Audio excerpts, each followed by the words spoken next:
स्वतंत्रता हमको बाबा साहब प्रियम्बल में देखे जा रहे हैं और उसके बाद कह रहे हैं अवसर की समता प्राप्त करने के लिए।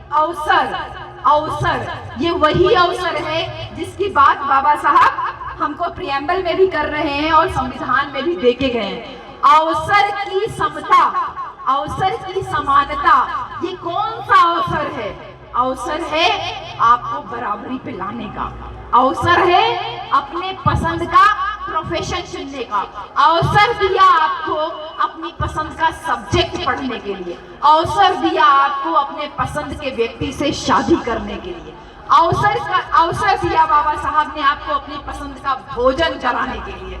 अवसर की क्षमता आपको आपकी योग्यता के आधार पर नौकरी की आपको अवसर की क्षमता मिलेगी, समानता मिलेगी, यानी जो कट ऑफ बनाया जाएगा वो कट ऑफ सबके लिए बराबर होगा।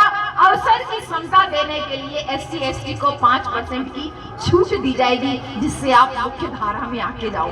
ये आज के दिन भारत के संविधान को जब बाबा साहब ने लिख के कंप्लीट किया, तब बाबा साहब ने ये कहा कि मैं सब कुछ तो देके जा रहा हूँ, लेकिन फिर भी अगर सामाजिक, आर्थिक और शैक्षिक रूप से गैर बराबरी समाज में रहेगी तो जिन लोगों ने इस लोकतंत्र को इतनी मेहनत से, इतनी मुश्किलों से यहाँ तक लेके आए हैं, इस भारत देश के संविधान को, इस लोकतंत्र को खड़ा किया है, इस ढांचे को गिराने में उनको देरी नहीं लगेगी। खुद ही चेतावनी दे रहे हैं बाबा साहब, चेतावनी अभी से नहीं दे रहे, 1949 आज के दिन नहीं दी बाबा साहब ने। 1946 में पहली बार बाबा साहब ने ये चेतावनी दी थी कि मैं अपने हिंदू मित्रों से ये साफ साफ कह देना चाहता हूँ। कितनी सफाई से बाबा साहब बोलते थे।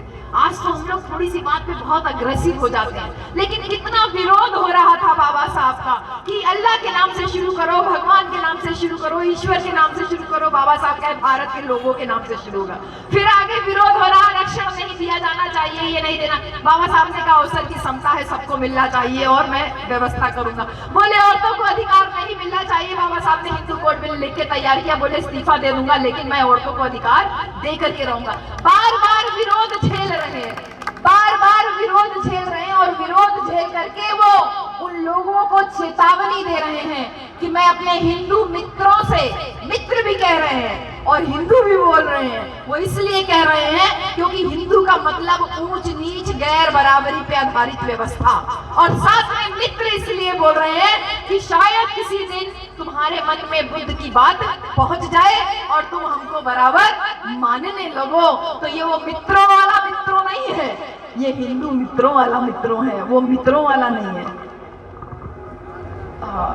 थोड़ी सी तकलीफ होगी तो बैठ जाऊंगा। बाबा साहब कह रहे हैं मैं अपने हिंदू मित्रों से कह देना चाहता हूँ, चेतावनी दे रहे हैं कि आप लोग जो ये लोकतंत्र बनके तैयार हुआ है, अगर आपने समाज के बहुसंख्यक लोगों का यानी SC ST OBC और माइनॉरिटी के हितों की आपने अनदेखी की, उनको सरकारी कोष में बराबर का हक है। मैं किसी भीख में जिंदा नहीं हूँ, किसी की खैरात में जिंदा नहीं हूँ, ये बाबा साहब स्वयं कह रहे हैं कि मैं किसी की भीख में जिंदा नहीं हूँ, मेरे समाज के लोग भी किसी की भीख पे जिंदा नहीं है। सरकारी कोष पे, सरकारी खजाने पे उनका बराबर का हक है। अगर उनके हक की अनदेखी की गई तो वे खून बहाने से भी नहीं पीछे हटेंगे। ये चेतावनी दे रहे हैं बाबा साहब। ताली पे थोड़ा कंट्रोल रख करके बात को जानिएगा।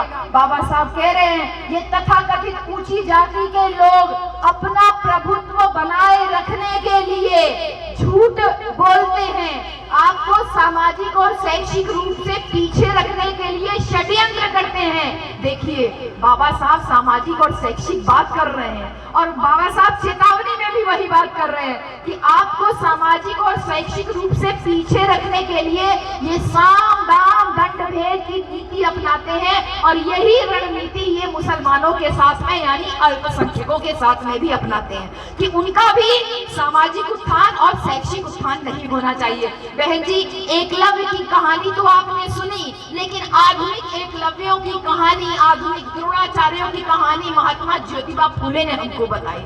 उन्होंने कहा कि आपका बच्चा आज पढ़ जाएगा, नौकरी के लिए जाएगा, रिटेन तो क्वालिफाई कर लेगा, लेकिन इंटरव्यू के समय कलम कसाई लोग बैठे हैं। ज्योतिबा फुले वर्ड इस्तेमाल कर रहे हैं, कलम कसाई। आपका बच्चा पढ़ के मेरिट में आ गया, आपका बच्चा रिटन क्वालिफाई करके पहुंच गया, लेकिन इंटरव्यू में उसको 20 में से 5 नंबर देके उसका मेरिट लो कर दिया जाएगा, उसको कंपटीशन से बाहर कर दिया जाएगा। महात्मा ज्योतिबा फुले कह रहे हैं इन कलम कसाइयों से हमें सावधान रहने की जरूरत है। ये कलम कसाई आज भी मौजूद है, और बाद में जब बाबा साहब कह रहे हैं तो कह रहे हैं तुमको शिक्षा से वंचित रखने के लिए ये सब प्रयास करेंगे, सभी तरीके का प्रयास करेंगे। और उसके साथ में ये भी कह रहे हैं कि शासक वर्ग अपना प्रभुत्व बनाए रखने के लिए झूठ बोलता है, झूठ पे आधारित इनकी सत्ता है।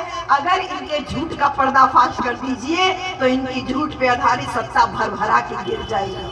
जैसे कि लोगों ने कहा 15-15 लाख आएंगे आपकी जेब में, आपके खाते में। जनता ने खूब झोली भर भर के वोट दिया, और उसके बाद थोड़े ही दिन बाद ये पता चला कि 15 लाख तो चुनावी जुमला हुआ करता है, और फिर जनता ठगी की ठगी रह गई। लेकिन जब तक जनता चेतती तब तक बहुत देर हो चुकी थी।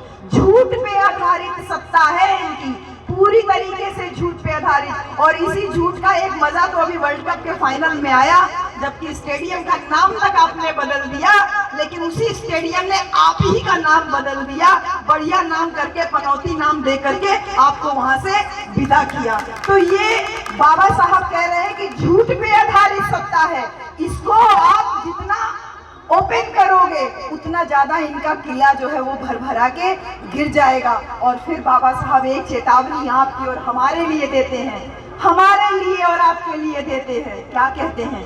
तुम्हारा भला मंदिर या मस्जिद में जाने से नहीं होगा, तुम्हारा भला किसी पत्थर की मूर्ति के आगे माथा टेकने से नहीं होगा, तुम्हारा भला किसी धर्म शास्त्र से भी नहीं होगा, तुम्हारा भला सिर्फ और सिर्फ शिक्षा से होगा। और शिक्षा से होकर के जो रास्ता आगे जाएगा वो तुमको उन्नति की तरफ लेकर के जाएगा। तो बाबा साहब पूरे जीवन जो संघर्ष किया, खुद को शिक्षित किया, और फिर उस शिक्षा को बुद्ध के संदेश की तरह हमारे बहुजन समाज में अपने भाइयों की तरफ उसको बढ़ाया, उसको उस मैसेज को आगे दिया कि आप लोग भी अपने अब खुद को भी शिक्षित करिए, अपने बच्चों को भी शिक्षित कीजिए। और जिस तरीके से बुद्ध का धम्म ज्ञान तो मिला बोध गया में, लेकिन उसका प्रचार प्रसार सारनाथ से हुआ, उसी प्रकार बाबा साहब कोलंबिया यूनिवर्सिटी और तमाम विदेशी यूनिवर्सिटी से जो डिग्री लेकर के आए उसको संविधान के माध्यम से आपको और हमको विस्तारित करने का कार्य किया। और वो मूर्ति जिसपे अभी हम माला चढ़ा के आए वो खड़ी है मूर्ति, सूट बूट जैसे मेरे ये भाई लोग पहन के खड़े हैं, वही बाबा साहब का प्रतिबिंब। तभी मैं कह रही थी ना, वो डिसिप्लिन मुझे आज देखने को मिला, मुझे बहुत खुशी होती है आप लोगों को आज देख देख करके, बार बार दिल गदगद हो जा रहा है। एक बराबर ड्रेस में देख के, व्हाइट पैंट और ब्लू कोट और साथ में ब्लू टाई, ये बाबा साहब की पोशाक है। अगर आपने अभी तक हमारा चैनल सब्सक्राइब नहीं किया है तो सब्सक्राइब करें और घंटी का बटन बिल्कुल भी दबाना ना भूलें, ताकि सभी लेटेस्ट खबरें पहुंच सकें आप पे सबसे पहले।